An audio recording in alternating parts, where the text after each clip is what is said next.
Selamat pagi Ananda. Selamat datang kembali di video pembelajaran kita hari ini. Apakah kalian sudah siap? Ya, Ibu berharap kalian semua sudah siap belajar bersama-sama dengan Ibu dengan keadaan yang sehat ya Ananda. Nah, hari ini bersama dengan Ibu kita akan kembali membahas dari buku tema 5 pengalamanku, subtema 3 pengalamanku di tempat bermain.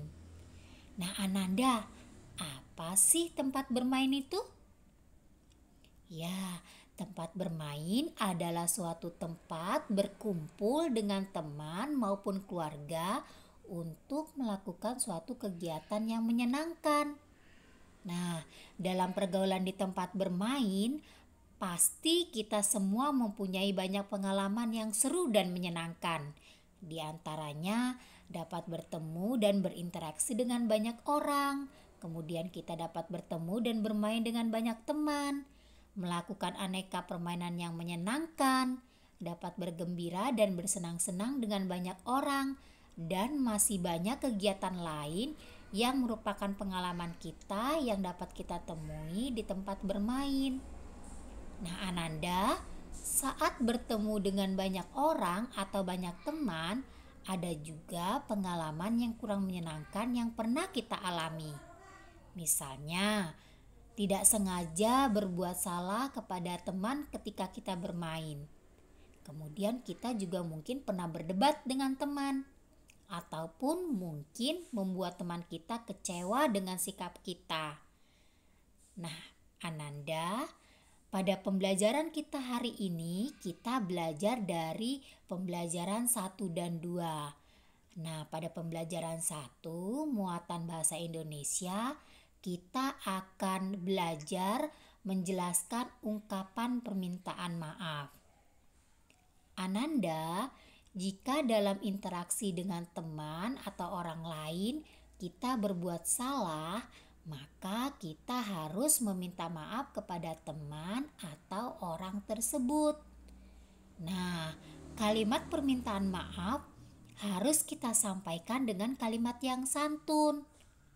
Berani mengakui kesalahan yang kita perbuat itu termasuk sikap yang jujur.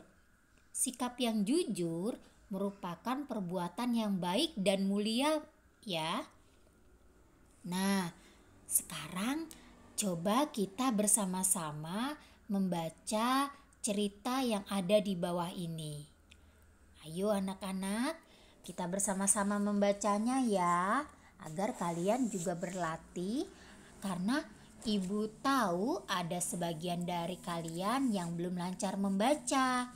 Nah, yuk bersama dengan Ibu kita membaca cerita yang ada ini. Sepulang sekolah, Dedi bermain bersama Jonas, Tiara, dan Dayu. Mereka bermain kasti di lapangan dekat rumah mereka. Saat Dedi memukul bola, tidak sengaja bola itu mengenai lengan Tiara. Tiara pun menangis karena kesakitan. Dedi merasa bersalah kepada Tiara. Dedi pun segera meminta maaf. Dedi meminta maaf dengan tulus dan santun. Setelah mendengar permintaan maaf Dedi, Tiara pun memaafkan. Mereka pun mengantarkan Tiara ke rumahnya untuk segera diobati. Nah, Ananda, setelah kita membaca cerita tadi, maka Ibu harap kita akan bisa bersama-sama menjawab pertanyaan yang ada di bawah ini. Nah, yuk anak-anak, kita baca dan jawab ya pertanyaannya. Untuk nomor 1, siapakah yang mengucapkan permintaan maaf? Ayo, siapa Nanda? Ya, yang mengucapkan permintaan maaf adalah Dedi. Kepada siapa permintaan maaf tersebut diucapkan? Benar, anak hebat. Permintaan maaf tersebut diucapkan kepada Tiara. Mengapa Dedi meminta maaf? Ya, Dedi meminta maaf karena Dedi tidak sengaja memukul bola mengenai lengan Tiara. Lalu, bagaimana cara Dedi meminta maaf? Ya, benar sekali. Cara Dedi meminta maaf dengan tulus dan santun. Baik anak-anak, setelah membaca teks tadi, maka sekarang tiba saatnya kita membaca percakapan tentang ungkapan permintaan maaf yang dapat kita buat berdasarkan cerita tadi. Nah, di sini Ibu telah membuat percakapan antara Dedi, Jonas, Tiara, dan Dayu. Percakapan ini berisi tentang cerita tadi ya, Ananda. Jonas, Tiara, dan Dayu, ayo nanti pulang sekolah kita main kasti di lapangan dekat rumah, ajak Dedi. Ayo Dedi, jawab Jonas, Tiara, dan Dayu. Nanti sore jam 4 ya, kita bermain kastinya, kata Tiara. Iya Tiara, nanti aku ke rumahmu dulu ya, kata Dayu. Nanti kami langsung ke lapangan kasti ya, kata Jonas dan Dedi. Sesampainya di lapangan kasti, Dayu berkata, Dedi, kamu yang memukul bola duluan ya. Baiklah Dayu, kata Dedi. Dedi kemudian memukul bola dan tidak sengaja mengenai lengan Tiara. Aduh, lenganku sakit, kata Tiara. Tiara, maafkan aku. Aku tidak sengaja memukul bola mengenai lenganmu, kata Dedi. Iya, Dedi, aku memaafkanmu, jawab Tiara. Dedi, ayo kita antar Tiara pulang ke rumah untuk segera diobati, kata Jonas, Tiara, dan Dayu. Nah, bagaimana anak-anak? Apakah kalian paham isi dari percakapan antara Dedi, Jonas, Tiara, dan Dayu? Ya, setelah kalian membaca dan mendengarkan teks yang Ibu bacakan tadi, maka Ibu berharap kalian dapat juga membuat percakapan tentang ungkapan permintaan maaf. Nah, Ananda, berikut adalah hal-hal yang harus diperhatikan saat membuat teks percakapan. Yang pertama itu adalah mencermati seluruh isi cerita yang dibaca.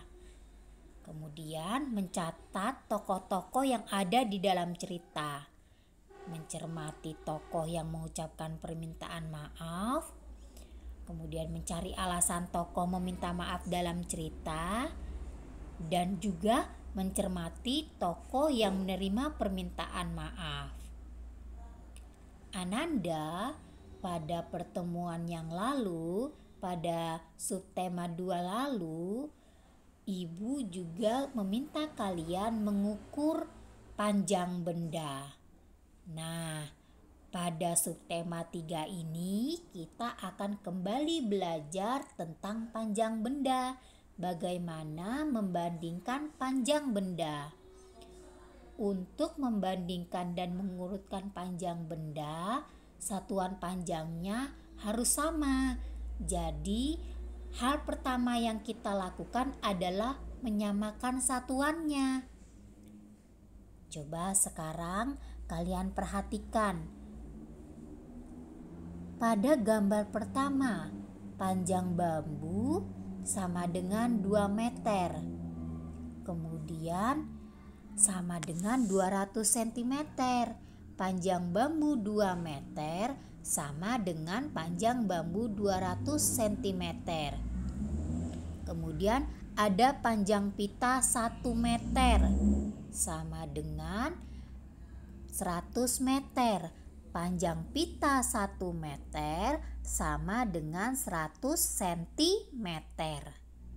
Nah, kemudian ada panjang tali rafia sama dengan 180 cm. Nah, untuk panjang yang satuannya masih belum sama, kita akan kesulitan untuk membandingkannya. Maka hal yang pertama kita lakukan seperti ibu katakan tadi, untuk membandingkan dan mengurutkan panjang benda, satuan panjangnya harus sama. Atau untuk membandingkan atau mengurutkan panjang benda, kita samakan dulu satuannya. Nah, dari ketiga benda tadi, panjang bambu sama dengan 200 cm, kemudian panjang pita sama dengan 100 cm, dan panjang tali rapia 180 cm, maka kita dapat mengurutkan panjang bendanya. Panjang ketiga benda tersebut jika dinyatakan dalam satuan sentimeter adalah sebagai berikut. Panjang tali rapia sama dengan 180 cm. Panjang pita 100 cm.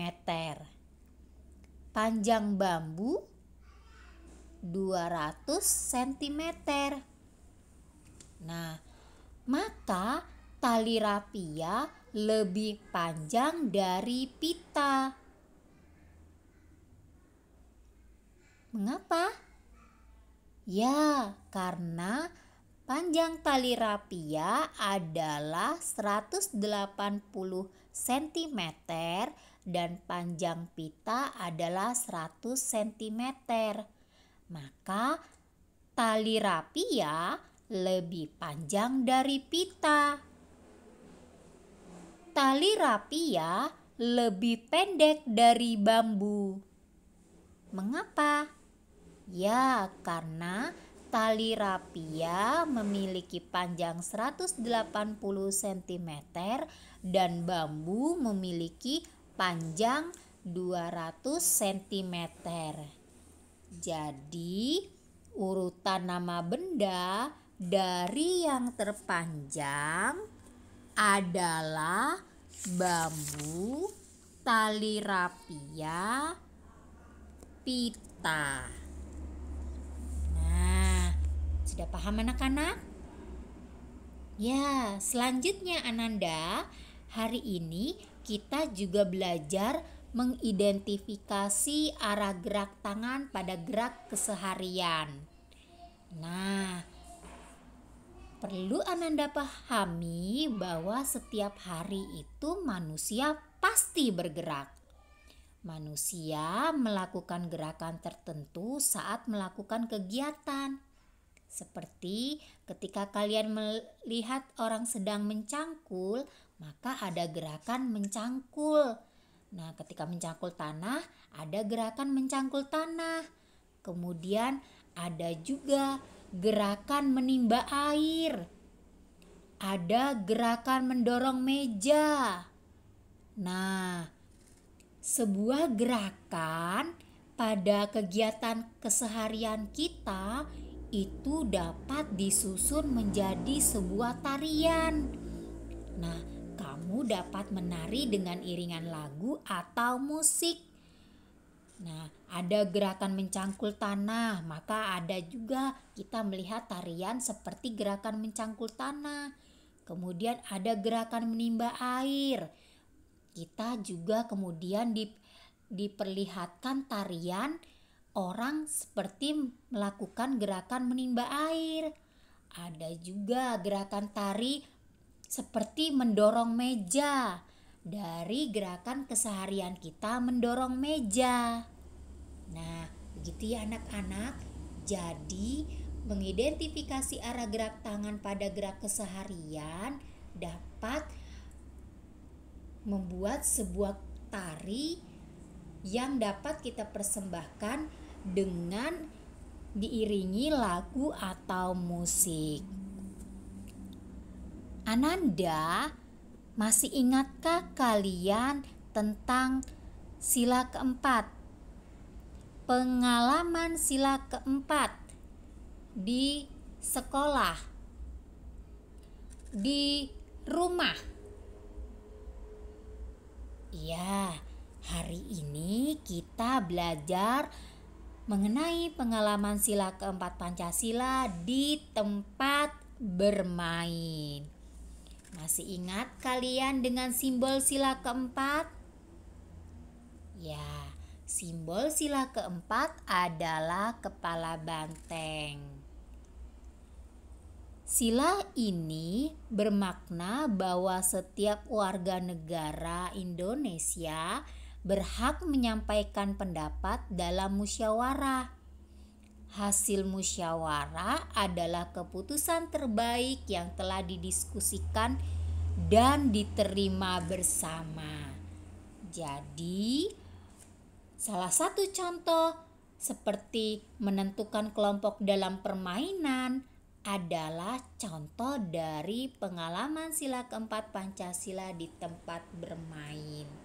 Jadi, sila ini mengajarkan kita untuk bermusyawarah, untuk mencapai mufakat, untuk mencapai keputusan bersama yang menjadi keputusan bersama yang harus kita putuskan bersama dari hasil diskusi bersama dengan teman.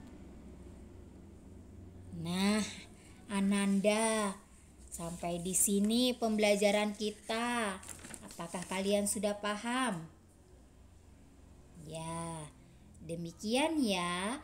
Tadi pembelajaran kita di tema 5, subtema 3, pembelajaran 1 dan 2. Semoga video ini bermanfaat bagi Ananda semuanya ya.